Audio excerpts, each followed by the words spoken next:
Hi, can I check I'm visible and audible? Okay, fantastic.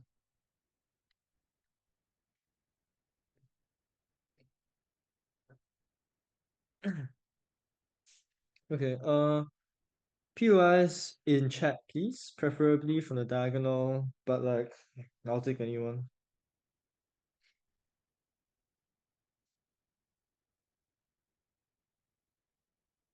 Okay,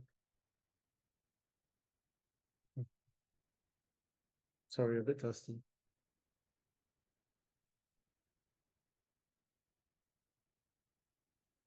Starting in three, two, one, 2 points of setup followed by two arguments. Some simple setup. We think is an actor motion, obviously. So the metric should be what's best for the state of Iran and what benefits the state of Iran the most.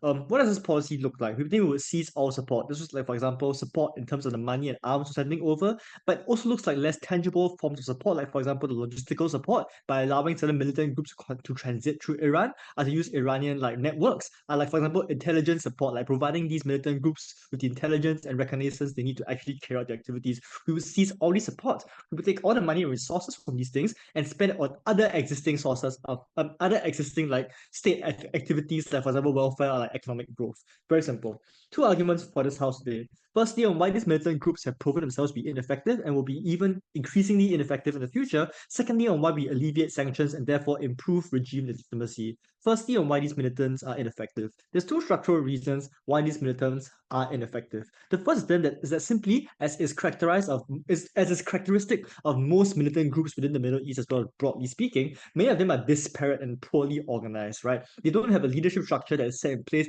Oftentimes they may feel focused on only a singular leader who's able to lead them. There's no clear like, hierarchical structure or hierarchy that's easily broken. They have logistics that are only capable. So this part of this is that many of them only have the arms as well as the organization to conduct things like guerrilla warfare or small skirmishes, but rarely ever actually achieve the objectives or manage to hold the objectives that they were made that Iran intends for them to achieve. Like for example, inducing regime changes within the regions in which they operate, and like making the regime shift in certain ways, and like inducing certain sort of effects from the state. Many of these objectives are oftentimes not achieved, even if achieved, are only held within the short term. The second reason why these militant groups are ineffective is because there's an increasing crackdown against these groups. There's an increasing crackdown against these groups from other state actors like Israel, but also state actors like the US or Saudi Arabia. And so, an illustration of these two structural reasons that's probably the most pertinent for this debate is just simply what happened to Hezbollah recently, right? So, Hezbollah was not just attacked by the pager bombs that decimated a large number of the militants, their leader was also recently assassinated. And in the wake of this assassination, Hezbollah is in disarray because they don't have a clear organizational structure. It's not very clear who else will take charge afterwards. There's likely to be contestation within the Hezbollah leadership of who takes place. So we think this is a good illustration of like how these militant groups are inherently fragile and incapable, but also secondly, why there are increasing pressures that are making these cracks even more salient.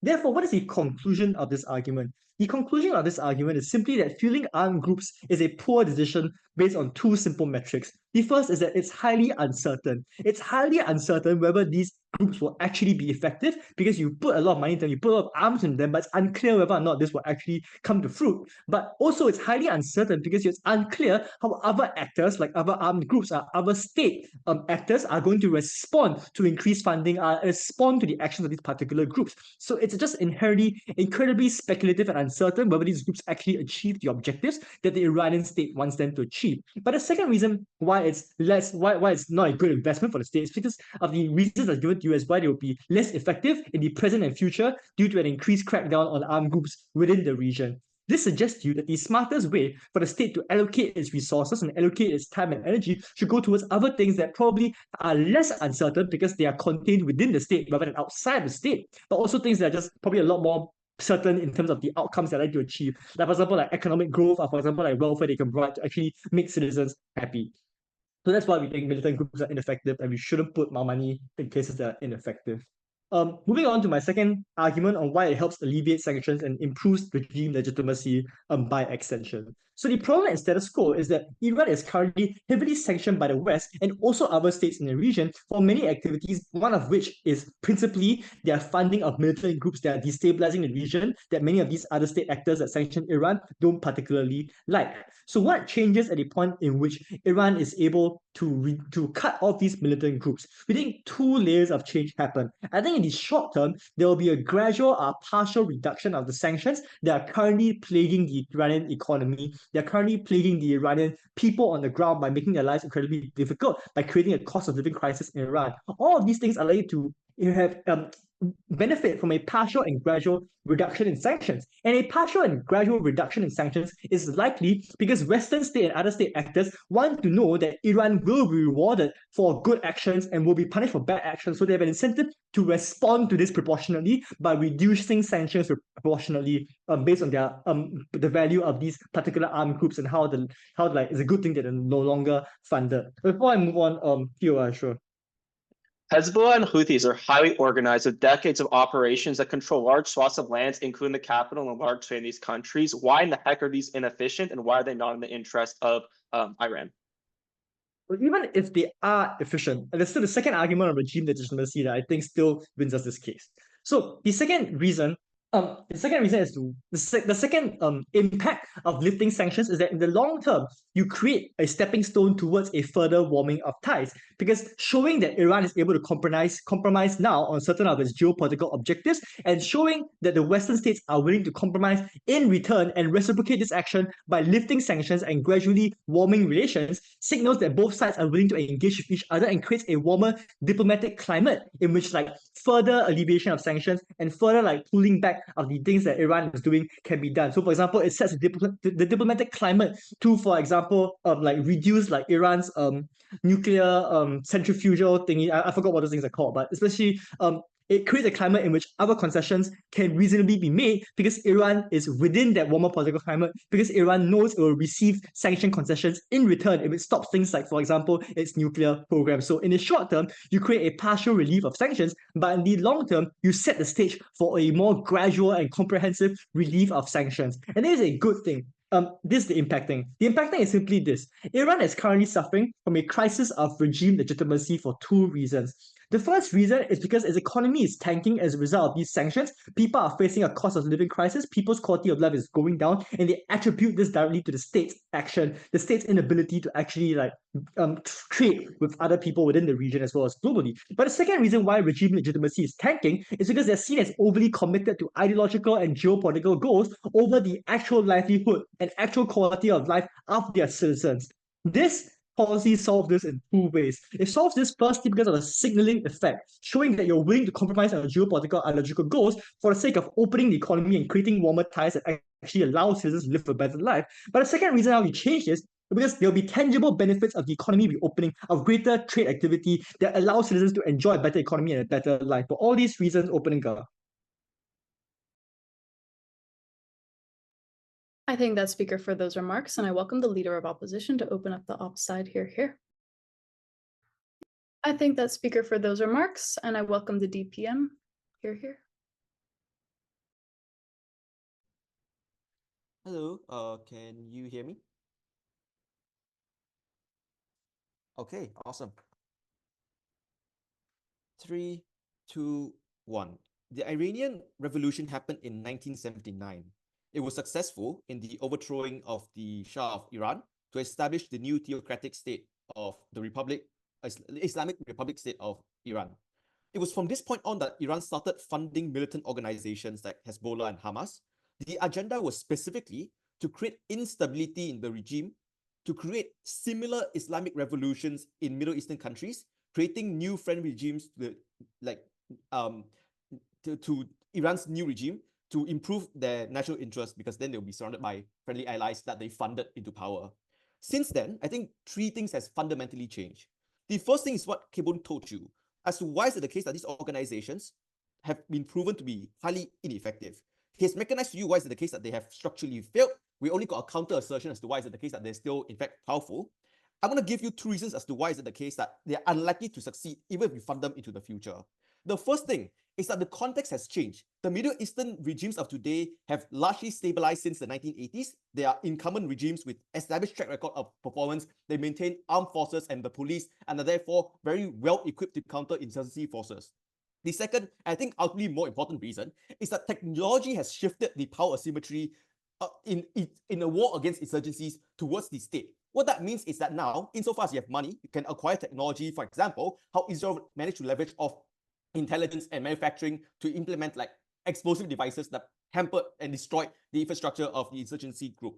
What this means is that it's unlikely to be the case that funding outside of the house are going to make a tangible difference insofar as the power structures of the state that these militant groups are fighting against remain probably impossible. The POI that we got from them on their side is that maybe some of these organizations might not be doing that badly, but I want to default back to the frame as to why we're doing this in the first place. Because the point here isn't just to maintain a fighter regime in another foreign country for the sake of it, is to actually create some kind of regime change so that you can capitalize off that into the future with a friendlier regime. But that is likely to be impossible. So the tipping point has to be complete victory as opposed to just maintaining a fighting force.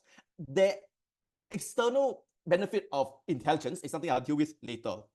I also want to note that LO specifically said that these regimes are specifically only capable of functioning because of support from Iran, which probably means that for the past 40 years, they've not been able to improve any kind of infrastructure or increase the capacity in any meaningful way. What that means is that we cannot count on them to be effective anyway. If it's the case that without our help, they cannot achieve the aims that they themselves wanted to do, because truly this is a fight that's just not from our interests, but also has to be for theirs as well, and they're not able to implement that, I don't think there's any interest in us continuing to fund them. The second is, I think internally, Iran is also dealing with more dissent. Things like corruption, sanctions, and the controversy regarding the radicalization of theocracy itself is just not something that all Iranians buy into. The fact that in 2023, we saw the biggest protest, that's just unprecedented in the Masa Amani protest, where people were uprising because of the fact that someone was beaten up insofar as she was not wearing her hijab correctly, means that it's untrue that people are going to just follow through whatever the regime is going to say. So insofar as you're not able to provide to the people because of the fact you're funding money into these agency groups, additionally, if it's the case that you're not alleviating sanctions, it's then going to be the case that you have to face much more dissent internally, creating internal stability. I would argue that the source of internal stability is probably more dangerous than any kind of threat that Saudi Arabia can pose upon you. And the reason for that is because, let's just be realistic. Saudi Arabia does not have the capacity to invade your country anytime soon. But a popular uprising from within your own country is probably going to hurt your country, going to hurt your regime far more. It's going to potentially displace you from power. I think that has just more tangible negative impacts. The third reason is that the third things that change is that I don't think Iran can count on the same kind of support from the Arab League that they traditionally relied on to sustain the regime up until now. And the reason for that is it's just empirically true that Israel and the Arab relationship is just warming on. So Bahrain, Jordan, Egypt, Morocco, for example, are moving increasingly so towards the sphere of Israel and the US. What that means is that these countries which used to maintain the boycott against Israel, which is one of Iran's core rival in the region, and sustain Iran through the sanctions in the 80s and 90s, are no longer as capable of doing so. If that is the case, then I think we have to have a fundamental change in our international relation policy. What do you think? What do we think Iran should do now? I think we want to prioritize our domestic security as opposed to trying to create power plays in the region where we're just not simply capable of doing so. Before I go on, I take one from opening. Okay, closing. Yeah. So how are you opening? Right. So aren't you able to, if you have these groups, be able to deter countries like Israel from attacking you if you have some level of militaristic backlash that you wouldn't have if you would have to make these attacks yourself? So I'm not quite sure if that is true. I think you maintain some level of presence in Hamas, but I just don't think that Hamas is holding back the state of Israel from doing bad things to your state. I think this is just evident in the process, for example, when you were trying to research nuclear weapons and your nuclear scientists were just dying en masse because of the fact that just don't have the capacity to stop Mossad. That is probably dangerous. In fact, if it's the case that you want to do things internally and deter Israel counterintelligence, then more money should be funneled into counterintelligence as opposed to insurgents far away in countries that's just not adjacent to Israel. And I think that's going to be the next part of the speech. What exactly changed when we stopped funding these groups? The first is, I think, we decrease sanctions. I want to note that it's likely to be important because these groups do terrible, terrible things because it's not held accountable, because they're also extremely radicalized. What that means is that public backlash against the activities of this group, and therefore our relationship with this group is likely to be pretty bad. It just justifies the capacity for like the West to sanction us and make us irrelevant. I think insofar as this is now gone, because now we can also condemn these groups and their actions, it's just much more likely that we're able to abstain ourselves from the same level of backlash, and much harder for the West to sustain sanctions against us, because sanctions hurt both sides of the house. So they also require justification for sanctions on their side of the house. The second is we actually can put money in things that matters, because if it's the case that our priority is military intelligence, then we need to funnel that money into our core military intelligence services, as opposed to these militant groups that don't fight for us, or at least don't hold our core interests as per our own internal security systems. I think on that end, it's just clear that we probably get better counterinsurgencies against Mossad, for example.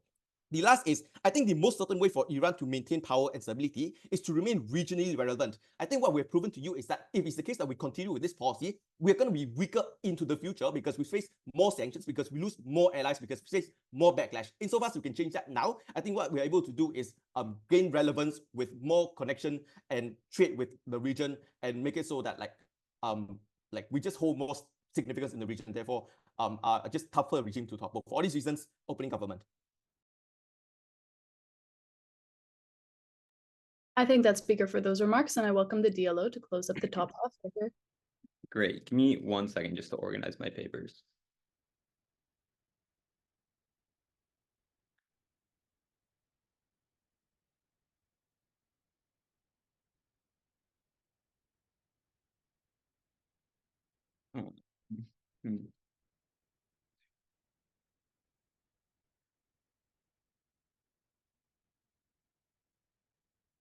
All right.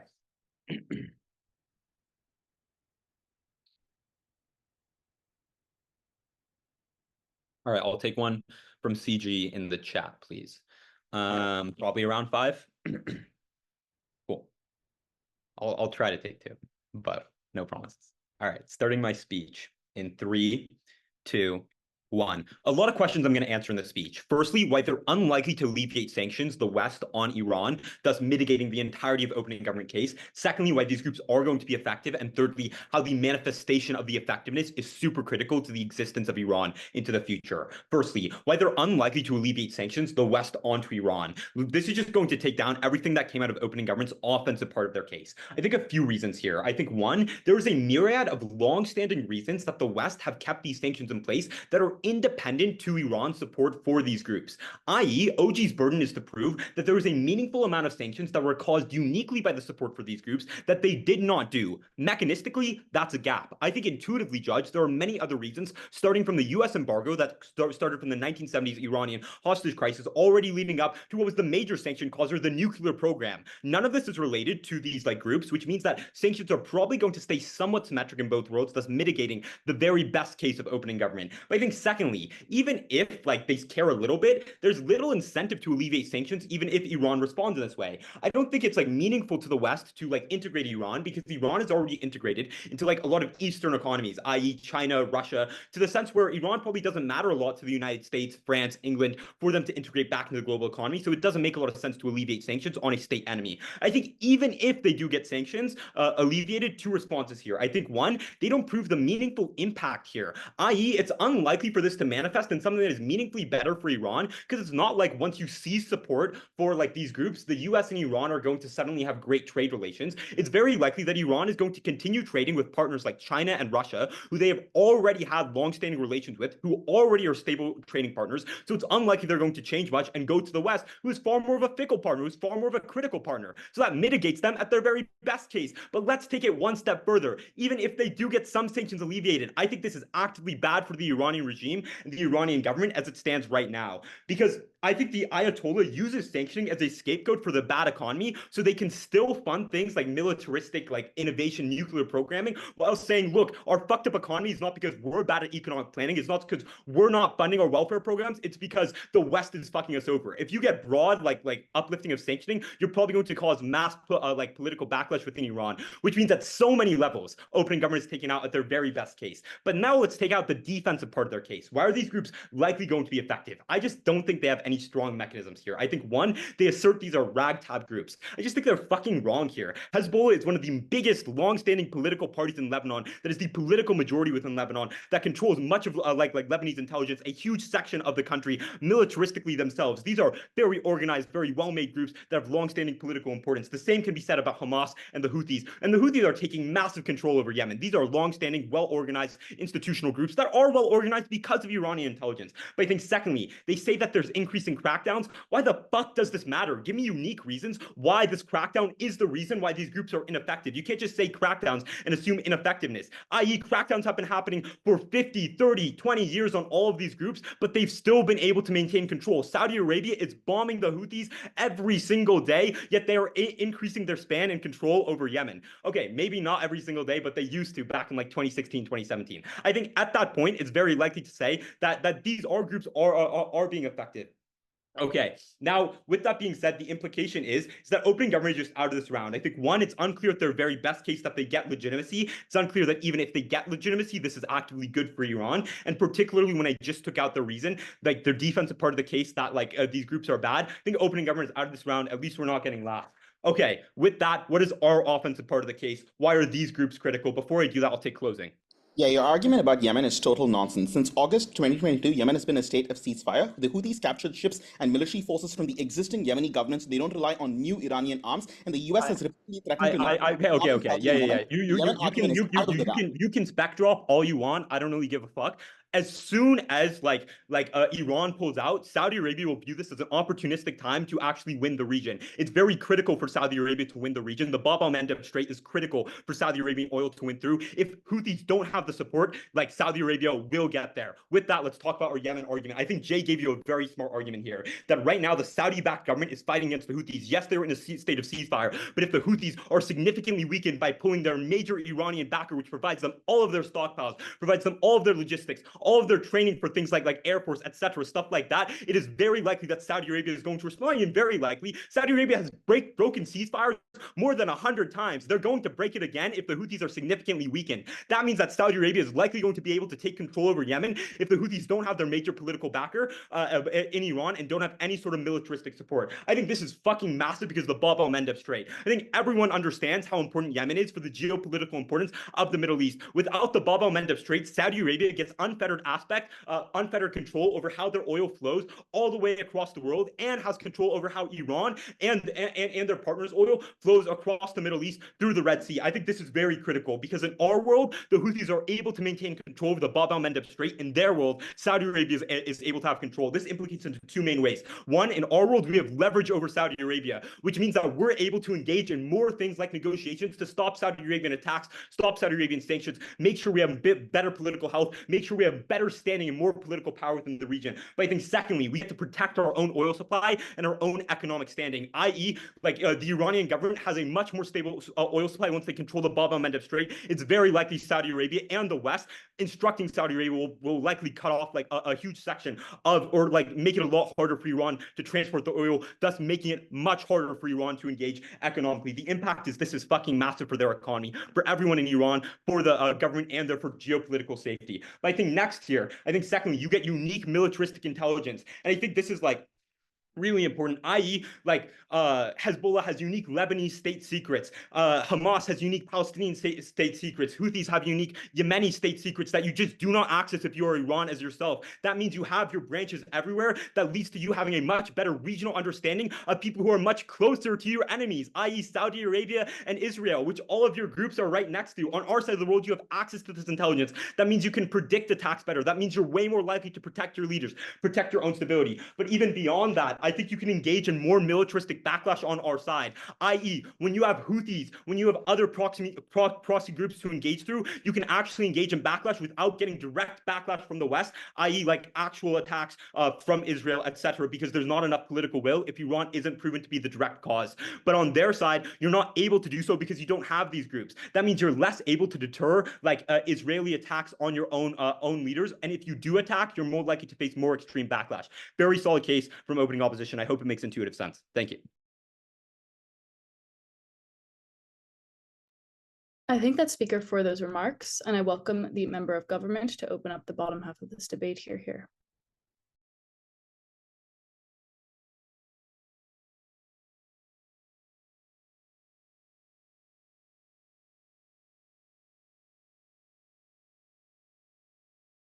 All right, I'll take, wait, leave audio. Love you. Love you.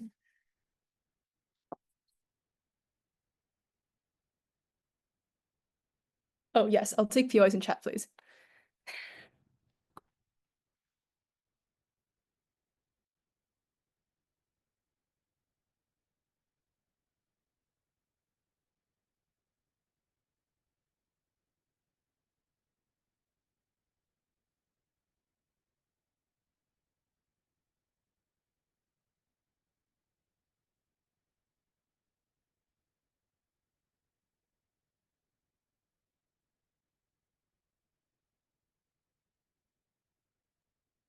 I'm going to provide two independent extensions that win this debate. First, why this increases the risk of war with Israel. Secondly, about why this increases the ability to become an ally with China, why this is important for the domestic economy.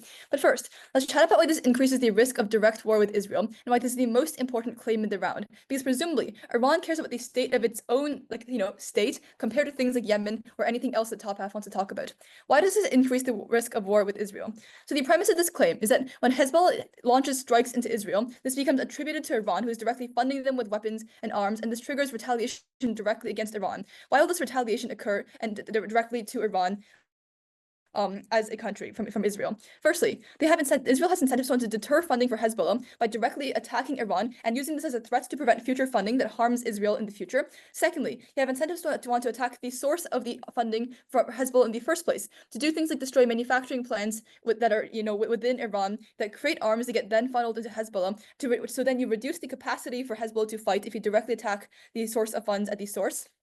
But thirdly, Israel has incentives to be preemptive, to catch Iran when they're still unprepared. And the unique comparative mechanism here is that when Iran does this funding, it is a credible signal that Iran is willing to be increasingly aggressive against Israel, especially as conflict with Hezbollah escalates, where they, for example, quote unquote, vowed revenge after the assassination of a Hezbollah leader. They don't want to be, Israel doesn't want to be caught on the back foot again if Iran decides to continue escalating and continue becoming more aggressive, especially after they got caught on the back foot after October 7th. They want to be prepared, to strike first because Iran is currently relatively unprepared, and this uniquely gives them the incentive to do so because this is a unique signal that otherwise would not exist.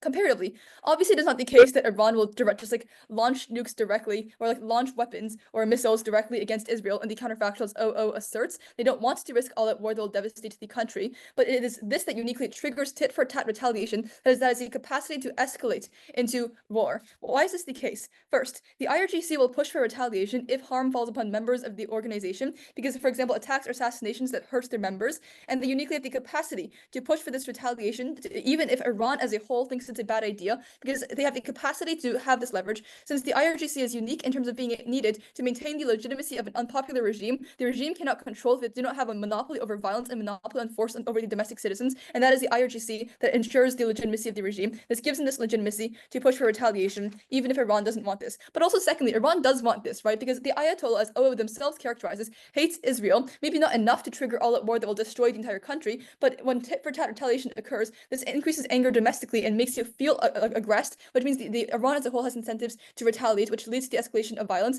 Similarly, thirdly, Israel has incentives to escalate as well, because any form of escalation means Iran is perceived increasingly as an existential threat, which legitimizes the war-hungry far right in the coalition and amongst the people as well, which leads to more buy-in and more political demand to actually leads to further steps being taken to retaliate against Iran until slowly this leads to war through escalation. Comparatively, why won't Israel attack Iran anyways without, for example, Iran funding weapons towards Hezbollah?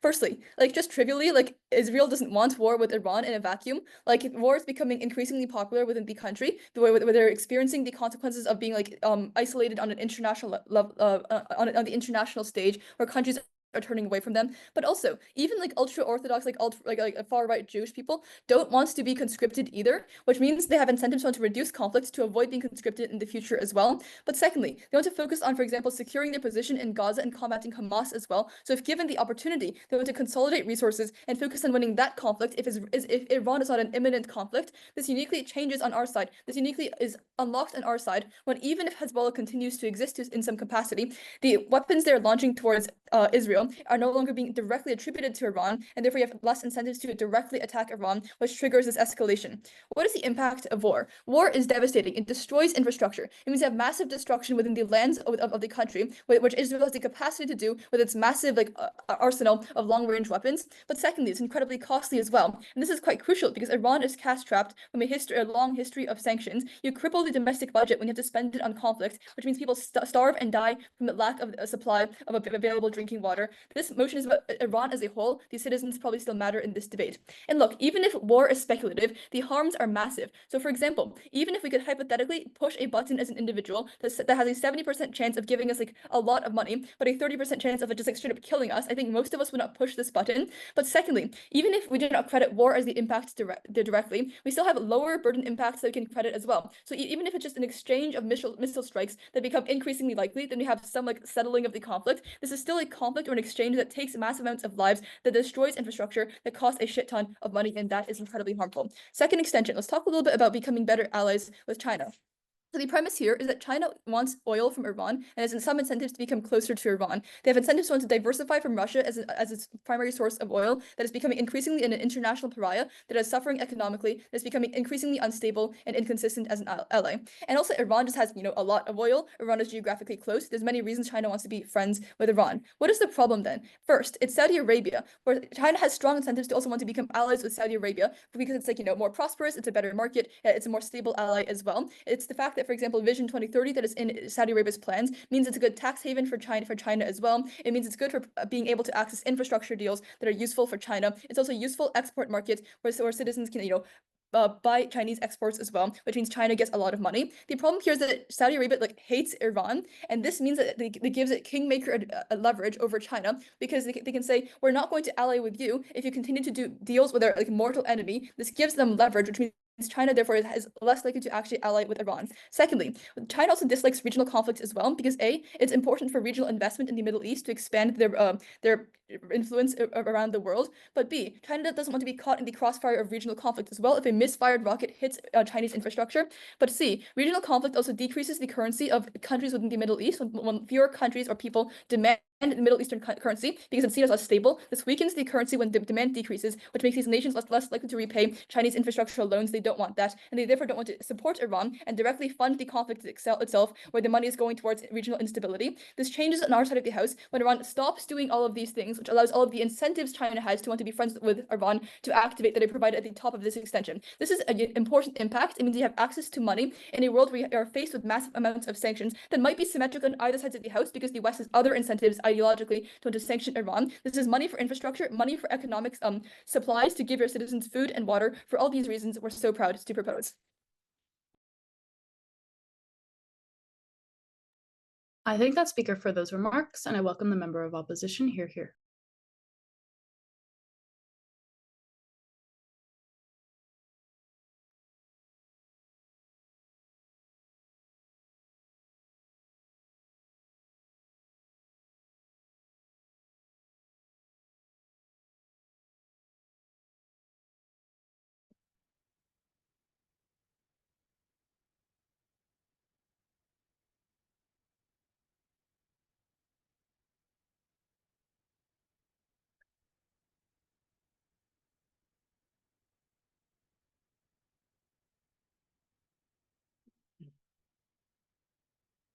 All right, cool.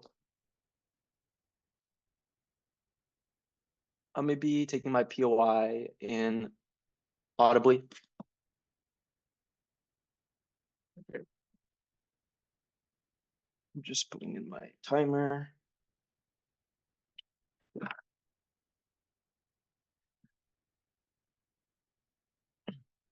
right, we'll be starting in 3, 2, 1. I find it deeply unfortunate to be government on this side of the debate because I just genuinely don't know how you defend this. The most silly argument, it's going to increase the risk of war with Israel, as if that's ever going to break out. I'm going to go through closing government, take them out, and have to provide our vertical extension, explaining everything OO did not really explain very well and position us to win this debate. So what was closing government's case? They first said this is going to increase the war attributable to Israel with a bunch of structural mechanisms. So let me give you some actual analysis here. 3 reasons.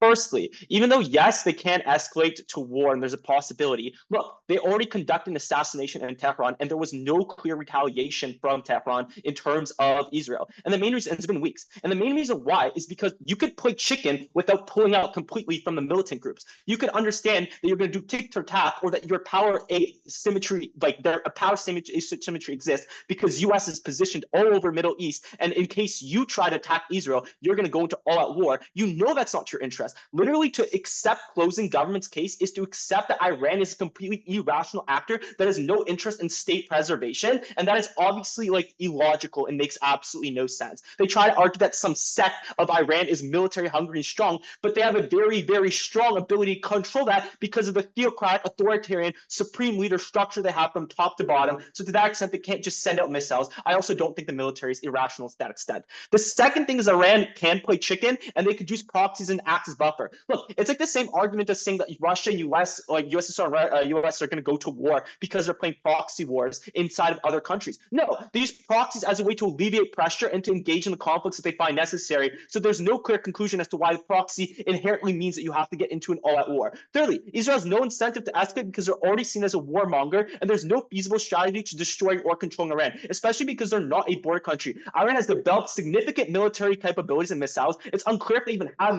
nuclear weapons or how close they are to them. So honestly, none of this makes sense. The weighing on probability, don't accept this. People drive cars even when they could die from a 1% chance. I think you're more likely to die from a car crash than Israel war and Iran war breaking out in a full-scale war. And this is because small probabilities are designed, A, to be averted, which is what they already do in status quo and rationally thinking about, but 2, we don't make decisions based on small probabilities. Don't accept this weighing. Second thing on wanting to get China closer to Iran. The problem with this is that there is no reason why it's the case. 1, US is already allied with Saudi Arabia, so obviously China wants a position against the other side, being Iran, to make sure that they have some kind of stake in this geopolitical conflict. 2, China has the leverage and capacity to play multiple sides because they're one of the largest economic markets in the world. 3, Saudi Arabia is no kingmaker in this status because China has secured oil capacities from Russia and other parties. And for example, coal from Australia. I don't know. The whole point is that Saudi Arabia is not as powerful as they seem. So China already has an interest to work with Iran. They already do. They buy weapons from them. They, for example, buy oil from them.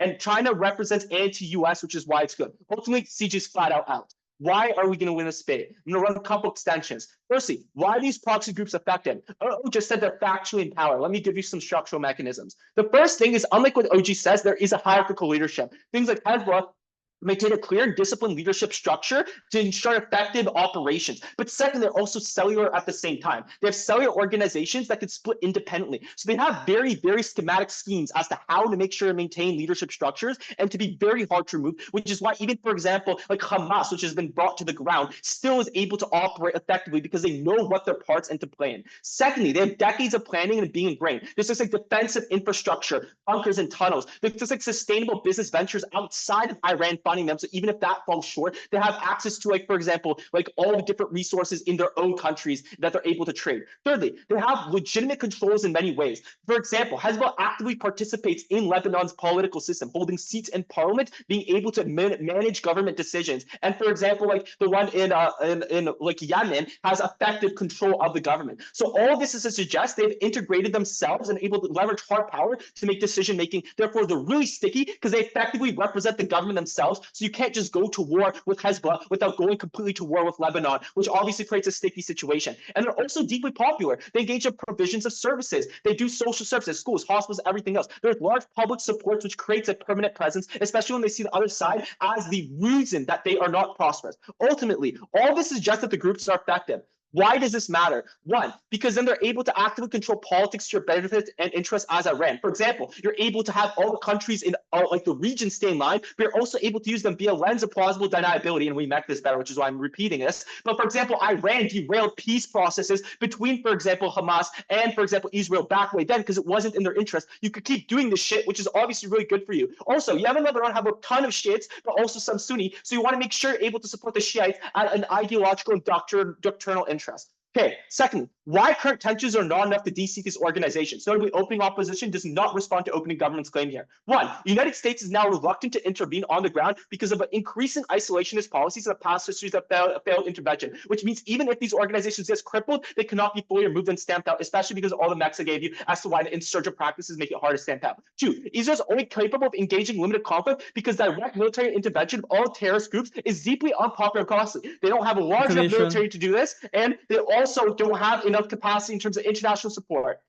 Thirdly, why Iran is currently in a good terms of economic position. Notably, no OO response, and this is critical because if opening government's correct that the economics are so bad right now in this country that you need to have these types of actions taken to get these sanctions off, then OO lost. We are going to fill in this gap. Before that, opening government.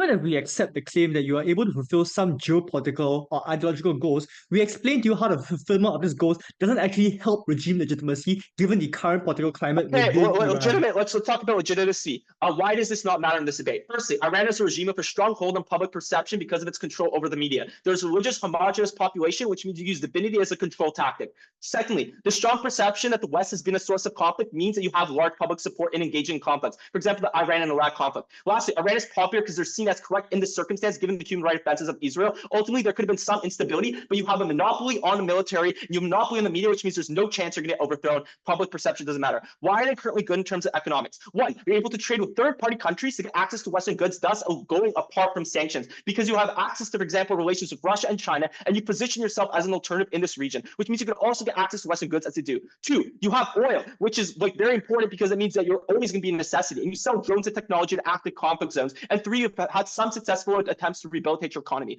Ultimately, all this suggests the economy is fine, but economy doesn't matter even then. Why will the West not be favorable to negotiations? One, they're always suspect of two. Two would go against Saudi's interest to be a regional leader. They can't support both sides, and through the history of geopolitical conflict. Ultimately, we just did better. Obviously, it's the case that this is the interest of Iran to maintain power, to get economic benefit from all these organizations. Proud to oppose. I thank that speaker for those remarks, and I call upon the government whip to close out the gov side. Here. Can you hear me?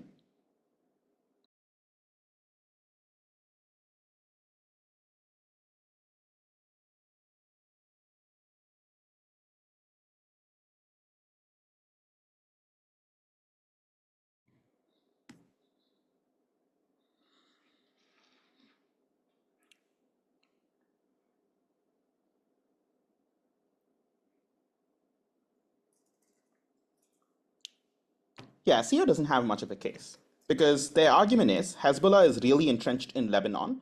Therefore, if Iran gives Hezbollah weapons, they will be effective at accomplishing quote-unquote Iranian objectives without really specifying what these objectives are or why Hezbollah and the Lebanese government passing pro-Iran policies is meaningfully beneficial in a country that is struggling amid an economic crisis and doesn't have the capacity to pass policies that add meaningful amounts of benefit to the Iranian government. Sure, Hezbollah is entrenched, but they say, well, Hezbollah being entrenched means Israel going to war with Hezbollah. Would it be like Israel going to war with Lebanon? Who would do that? Yeah, who would do that? The state of Israel right now? Like, the military campaign in Lebanon has killed 1,000 people already. Israel is functionally at war with Hezbollah right now. I don't know what closing opposition is smoking. They are willing to take on Lebanon. Going to war with Lebanon is something Israel is willing to do in order to prevent strikes on its northern border. I want to start by defending our extension. In closing opposition's conception of war, a declaration of war requires boots on the ground and bombing civilian centers. But it's clear that they didn't actually listen to Liz's argument, because Liz's argument is that smaller scale instances of military retaliation and strikes are sufficient to cause immense amounts of damage to Iran's economy. It means Iran struggles to produce weapons infrastructure, which means it can't sell it to Russia and get crucial foreign exchange it needs to import food. Their response: the Iranian economy is doing fine, guys. They have a few words. One, Iran has oil. Sure, but who is it selling that oil to? Not meaningful amounts to China, as Liz explains in her speech, and they largely ignore.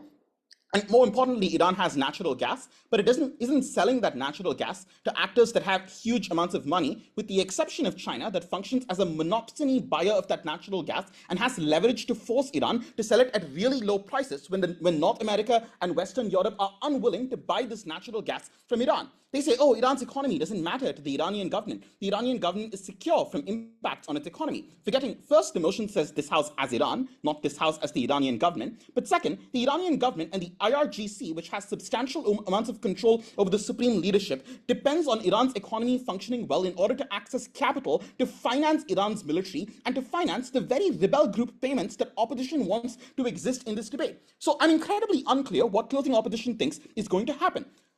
The reality is that Iran launched strikes on Israel in April. It seized an Israeli ship after Israel bombed an Iranian embassy in Syria. When Israel killed Ismail Haniyeh and Fuad Shukr, and more recently when it killed Nasra, a Hezbollah leader, Iran has promised retaliation. Retaliation is coming. There are two responses. One, Iran can play chicken without pulling out completely, but it can't do more than that because the US is positioned all over the Middle East. The analysis that was missing from this response is proving that the US would get involved militarily in conflict against Iran in a context where the American population does not want the US to be involved in substantial amounts of military conflict in this region. And they say it would require Iran to be irrational, forgetting that in many cases, retaliation is the rational response to initial strikes. The IRGC, which has substantial amounts of control over weapons market, benefits from revenue that it gets from engaging in weapons sales at the point where conflict is happening. So the IRGC often benefits from conflict occurring. However, it would not be willing to take the risk of infrastructure damage by starting a conflict. If the conflict has already begun and the infrastructure damage is entrenched, that is when the IRGC is willing to engage in military strikes. And the risk of conflict is real. It scares away Chinese investors, whom we explained realize that if other investors pull out, currencies depreciate and Chinese loans don't get paid back. It increases the political pressure on Iran to burn money on maintaining its nuclear program. The Iranian nuclear program is incredibly expensive, and as opening opposition identifies, is the source of a huge number of sanctions on Iran. Iran doesn't want to maintain its nuclear program. It does so when there are incentives or security threats that Iran perceives it is facing. But contrary opening opposition, these security threats are a direct function of Iran enabling armed groups around the world. Saudi Arabia doesn't want military tensions with Iran. Israel is spread too thin and doesn't want conflict with Iran. But it knows if that's the only way to prevent Hezbollah strikes on the northern border of Israel, Israel is willing to do it. And Bibi and Benjamin Netanyahu and his political coalition, which is incredibly far-right, he often wants to weaponize anti-Iranian sentiment. That's why you're going to have people like Bezalel Smotrich encouraging the Israeli government in order to, quote-unquote, preserve its own security to actually engage in military conflict with Iran. And this military conflict is devastating to the Iranian people. Their responses to our China argument are even worse. The arguments are, Saudi is no kingmaker. China already has an interest to work with Iran. China has Russian oil after all. The reality is that China wants to diversify from relying on Russian natural gas. Realistically, they're going to get natural gas from Iran a lot more than oil. But yeah, sure, China is able to access Russian oil. In the context of Saudi Arabia, however, they still want Saudi oil because Saudi has substantially more leverage over OPEC, which often sets the oil prices for the rest of the world and the oil that China is able to access to begin with. This in turn means China wants to start infrastructure projects in Saudi Arabia where they are likely to be lucrative, and it cares more about getting Saudi oil than it does about getting Iranian natural gas. Consequently, if Iran is literally arming the Houthis, whom the Saudis hate, it is much more likely that China doesn't want to be involved here. But even if Saudi is not a kingmaker, Liz's other argument still kicks in, which is China doesn't want instability in the region. So if Iran is causing instability in the region, that's when Iran loses one of its largest trading partners or risks facing sanctions from China itself. Opening. All right, it seems like we both agree Iran is going to want to retaliate against Israel in both worlds. In your world, they have to do it themselves, thus decreasing the degree of separation they have, thus increasing the actual militaristic consequences that are going to Iran would only retaliate to Israel if Israel continues engaging in strikes on Iran. Israel doesn't have an incentive to continue engaging in strikes on Iran in a world where Iran isn't funding military rebel groups. Like, I already preempted your point by explaining that if infrastructure damage doesn't have to happen in the first place, then the Revolutionary Guard Corps doesn't want a conflict. Your reason is just the Ayatollah is radical, but the Ayatollah depends on the protection of the IRGC, who has huge amounts of leverage over Ali Khamenei, so it is unlikely that the IRGC pursues conflict in this way.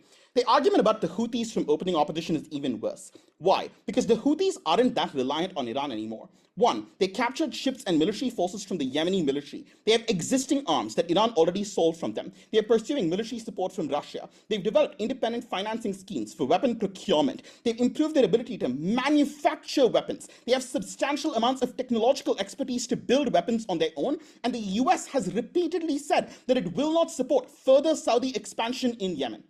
Our case is substantially stronger than opening governance, because opening governance case on sanctions is contingent on the Iranian government not wanting sanctions, as opening opposition points out. We prove that there is direct infrastructure damage that hurts the Iranian civilian population we are able to propose.